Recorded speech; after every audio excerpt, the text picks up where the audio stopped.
maximum of 5 inches.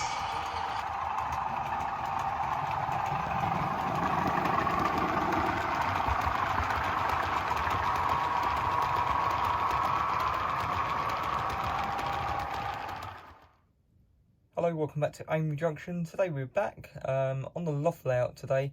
We're going to be doing a quick layout update, showing you some of the recent changes I've done up here. It has been very hot and I probably would say this could be the last update for a while. The next one will be a running session up here, and then I think that will probably be it for the summer. Just because it gets so hot up here. It's only really rainy days or evenings you'll be able to get up here in the loft, in my loft anyway. So I'll show you what I've been up to, what I've been doing, and some of the changes and new things I've been sorting out. All these little jobs that have been added up for a while, I've now done a lot of them, so I'll go across and show you how it's all looking.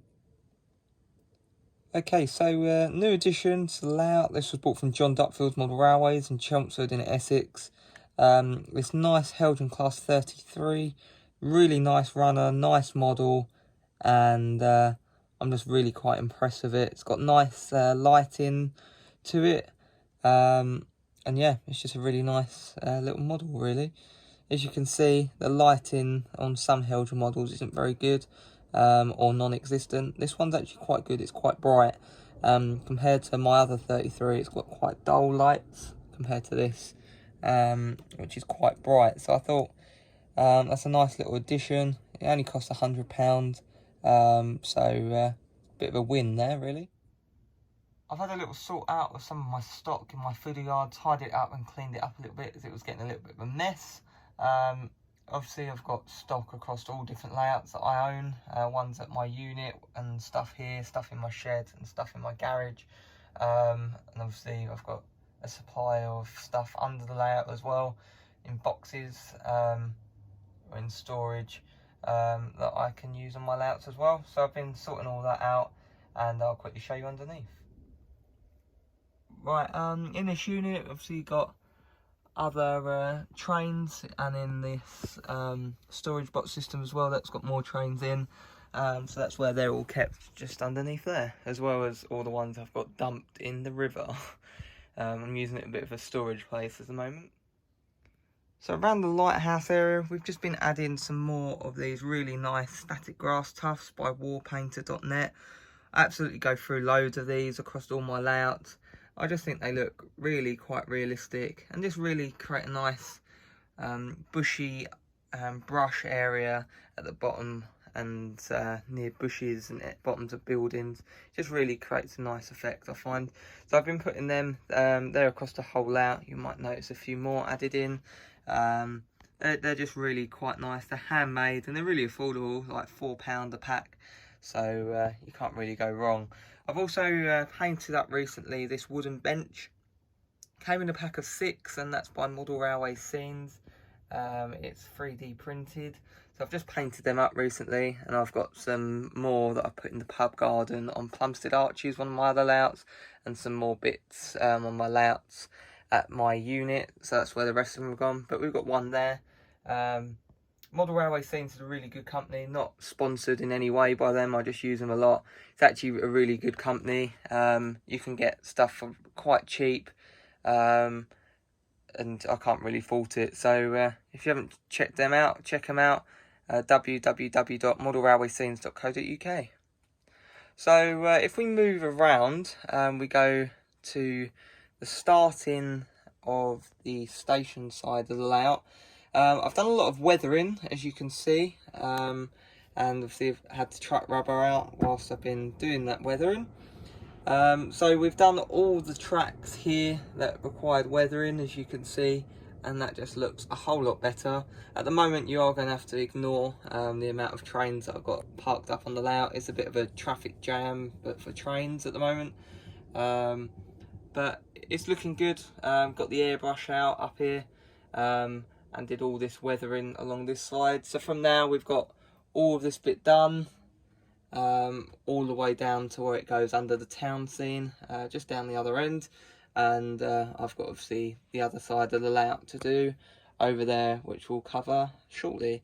So this bit obviously is still the same. For new people to the channel, this S&T training centre, that's just part there briefly, but this is actually my programming track, and it is meant to depict a training track safety and S&T track training facility. So that's why it's here, and it's meant to kind of represent a disused line that come off from where they used to hook up to this point. It might have used to have been a siding. They cut it off, put a new bit of track in, nice and clean, and use it as a training facility. So my use for this is this big long straight bit in front of you. Hence why this was sitting there, is my programming track. So it's nice and easy and kind of blended in, which I find quite a good idea. It's blended into the scenery, so it's a bit of a scenic programming track, and it works really well. And it's in a nice accessible place where I'd need things and doesn't look out of place. So apart from the weathering, we've added this other signal, in fact, wrong way, which is a Train Tech one. They're all sensor signals. So if I show you on this one, it would probably be better. Just activate it like that, and then it goes through a cycle from a set time limit, goes to yellow, and then it will go back to green shortly. And then as soon as another train hits it, it goes back to red. So nice and easy. They're a great product, yet again, by Train Tech. Nice and easy, ready to go. Solder them in, and then you've got a nice sensor operated signal ready to go. So I think the weathering's pretty good. I'm quite happy with it. It does look quite realistic, I find. And weathering is one of the best things I think you could do to your layout. I weather all my stock myself now. I didn't used to. I used to be really scared of it, but now I'm happy weathering. And I've done quite a few little bits here and around the layout on weathering now on locomotives, and it just makes it look better. Comparing it, say, like this nice and clean shunting locomotive to this very dirty 08, if you can see that just parked behind there, it just makes everything look a lot more realistic, I find. So along here we've also got some weathering powders out. This is just a Pico one, just to kind of highlight this road, which is kind of like an access road for British Rail vehicles that goes to a little office at the end. This area I'm still going to do, I'm going to do a bit of hard standing for that to sit on, probably with the concrete method, but for now that's how it just looks. I have repainted this platform on the right, which I think looks much better now. It looks nice and fresh as it did. And also I've done a lot of weathering, which did sacrifice the carpet down my loft hatch, but that's another story for another day. This was using Hatton's oil spill kit. I do think it does look very good, and it was worth, I think, the sacrifice of the leak that appeared through the baseboards that went down my hatch and onto the landing carpet. So I think it was worthwhile. It looks good. It's just the carpet needs sorting and probably replacing. Not good, but the track looks good, so that's the main thing. We've added Scale Model Railway Scenery Litter, which looks really nice. We've got that all the way along. And I've also done some dry brush and airbrush weathering on this platform edge, which I think looks quite alright.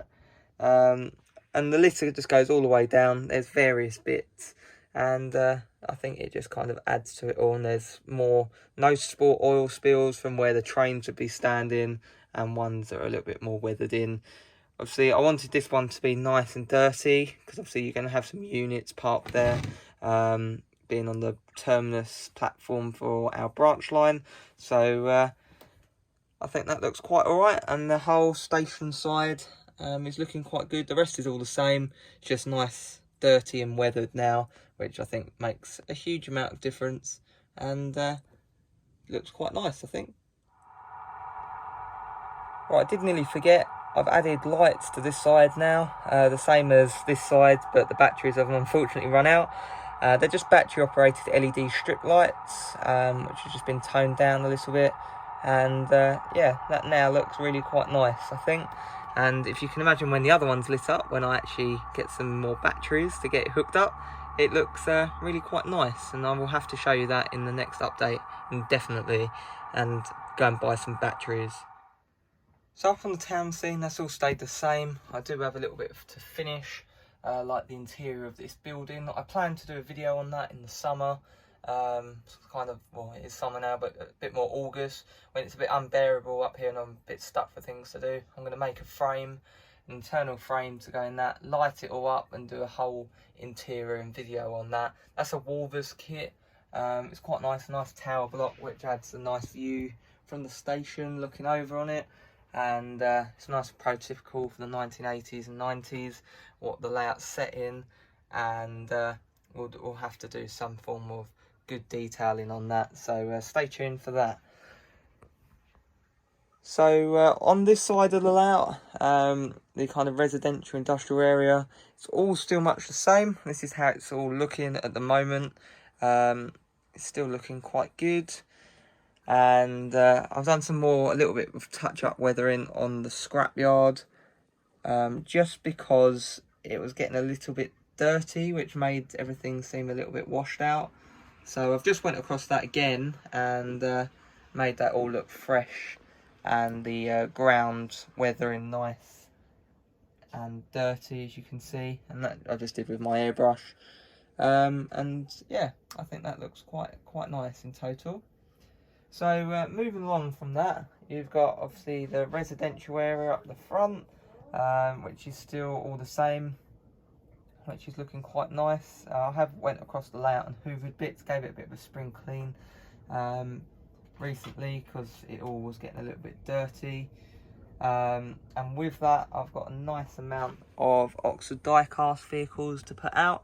They were doing this mystery box thing. So I got a collector's box of 176 scale vehicles at random, and I bought that and it came perfect, nice and exciting. I quite like the mystery element of it, and I've got a load of vehicles in there to go on any of my layouts as well, so I need to get unboxing them and get onto that. I've added this beam just to kind of cover up the edge of this board of the town scene, and that looks a lot better.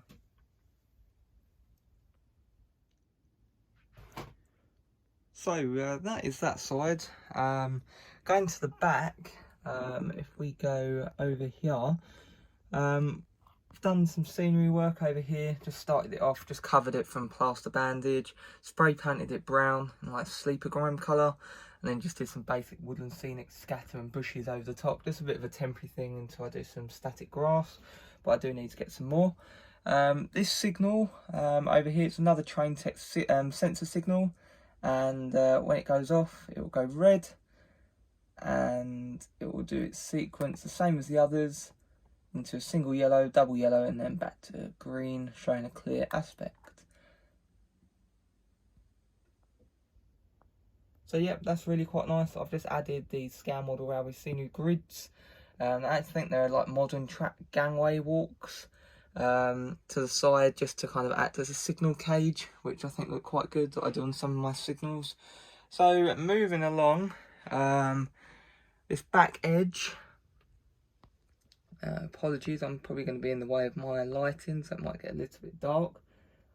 We put some security fencing in, and yet again used loads of the bushes and tufts from warpainter.net, which are all the ones along this fence line, and then we open up out into our countryside section, which goes around this nice sweeping curve, which we changed just before Christmas, and redid it, which looks much better. And this part of the layout obviously does need weathering. Obviously it does look far too clean for my liking, so that's the next job. Obviously we've done the station side of how it looked weathered, and now we've just got to move on and do this side and finish this part off. So that's how this bit's looking. We've done a little test piece of weathering, but I want it a little bit darker than that. It's a little bit too browny coloured. So that's what's going on this side, and that's my next job. I might do it if I get a rainy day or a cool evening, and do it do it then. I've also wired up this signal, which is just there, and that's another Train Tech one, which I did earlier today. So over on the canal, that's still pretty much all the same. Just gave it a little bit of a summer clean. And also on new additions, I got another 2 of these VTG dapole wagons, which are now in this rake of VTG wagons and BBA wagons. So we've got a Curascow, that's their offering just at the front, which is quite nice, VTG again. And then we've got Cavalex Models BBA, and then just behind we've got the dapole variant, which looks equally just as nice. So I'm really happy with this area. You can get some really nice running shots of the train sweeping around the curves, and I definitely will do a running session soon. I have got some bits already filmed, which will be out shortly. And if you don't follow me on Facebook, I posted some of them videos on there, so do take a look. So we're going round onto the countryside section. This is the bit that didn't change when I did the redo at Christmas time, and I was still pretty happy with that. I've just gone over a few bits of airbrushing, just because every once in a while this bit is weathered, but it just needs redoing. And obviously this bit's not weathered, which links to this bit, which is still yet to be done, which will be done soon. So I'm still happy with this. I just added a few more bushes, and again some warpainter.net static grass tufts, which do look really quite nice, and they just add to the scene and just really make it quite rural and countryside-y. So that's how this bit's looking, and in total the layout now is looking really quite nice. It's in a nice state. Once I've just got this bit of track weathering done on this side, I'll be really quite happy with it, as it all kind of come together quite nicely, and as you can see, it's all looking quite nice. Got some other new supplies here, which need chipping, so that's been done. Plus I also, people don't scream at me for doing this, I'll try and not damage the trains, I've just rested it on. I've got some of these Hornby Mag Lights to test out. So I've installed them in this, which is a Hornby Railroad Class 121. Once this is weathered up, I think it will look alright. It runs quite nicely, and obviously the detail's a little bit lacking, but it's railroad, and I think once weathered, it'll look alright. So I thought I'll put some lights in it, because obviously it doesn't have any. So I've used the Hornby Mag Lights, which are meant for the Hornby 4-wheel and 6-wheel coaches, but I've decided to try them in this. All you do is just wave it over the top, and then the lights come on.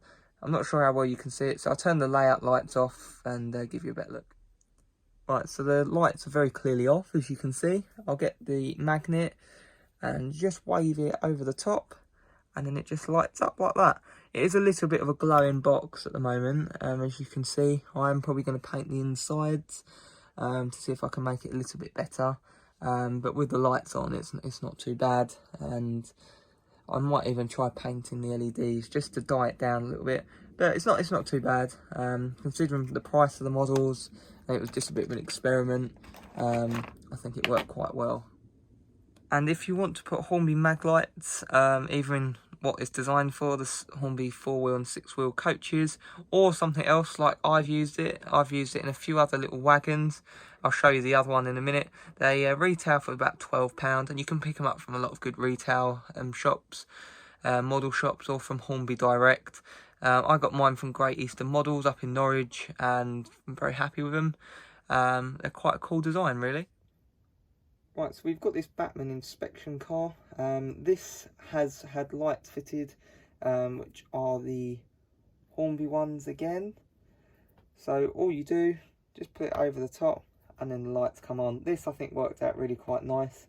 It creates a quite nice effect.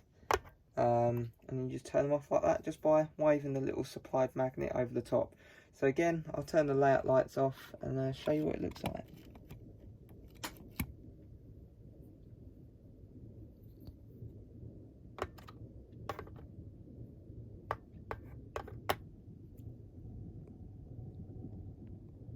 So as you can see, the way I've done it, I've kind of kept the back compartment with the lights off, so when it's running around at night, obviously you wouldn't be having the lights on if you're trying to inspect the track. And then I've kind of put the guards bit, which is in the middle, with lights on. Once my camera focuses, that's it. And then the back with partial lights on, just to kind of get the most realistic effect. And obviously you are limited with the length of LED strip you get, but I think it looks alright. It looks better than the Class 121, to be fair, as well. Quite cool. Alright, so moving across to over here, this new area where we formed the Caravan Park is looking quite good. I've done the static grass, it's all been plaster bandaged underneath, then sprayed with a brown colour just to cover the plaster cloth. And then Woodland Scenic scatters, the ones I use, which are my favourites, are the blended turf, the earth blend. We've got some Woodland Scenics bushes, and we've got some Woodland Scenics earth, and they're the ones I use across all my layouts. And I find the more dead colours, it looks slightly a little bit better. And the static grass, we've done a blend of the straw and a blend of the green, and that's formed what we've got going back up here, which kind of forms the light green. They actually do sell this variant. I run out, so I've created my own, and I think it turned out quite alright. Static grass is looking quite nice, and it's got nice staticness to it. This is 4mm, so it's quite short, which allows me to go over and add some bits in the future if I wish. This is straw. I might put something else in this field, a little tractor or something. I do obviously have my box of Oxford die-cast goodies down there, of which there's a tractor and a nice kind of farm Land Rover which can go there, just to kind of add to it. So in total, it's looking quite good. We've got obviously more detailing over here, and I'm actually really quite pleased with this area. It's a bit of one of them awkward corners to fill, I found. Just from the awkward angle the tracks come round, and obviously where they go through in the tunnels. I do have this drying at the moment, so that's why there's a bit of paper catching the glue that's spilling out. But yeah, I think it looked alright in the end, and it's all kind of come together. So now, across the whole layout, this is the final bit that had bare board showing. So that's kind of finished it up, and I'll just add some more detail in cars, figures and bits to this area in due course. But I've even got a little hot tub up the top. Sorry about the shaky camera. I'm literally balancing precariously trying to film this because it's in a bit of an awkward spot. So yeah, in total, I can probably take that away now. Looks quite nice. You get a nice little shot of the trains coming out, which is what I wanted trying to recreate. So moving across, just near the estuary, the beach is still all the same, and this was saved from one of my layouts from years ago. I'm still really happy with this, and nothing's changed, but I probably do need to clean the water and revarnish it just to give it its shine back. But otherwise, it's looking still as good as the day I made it.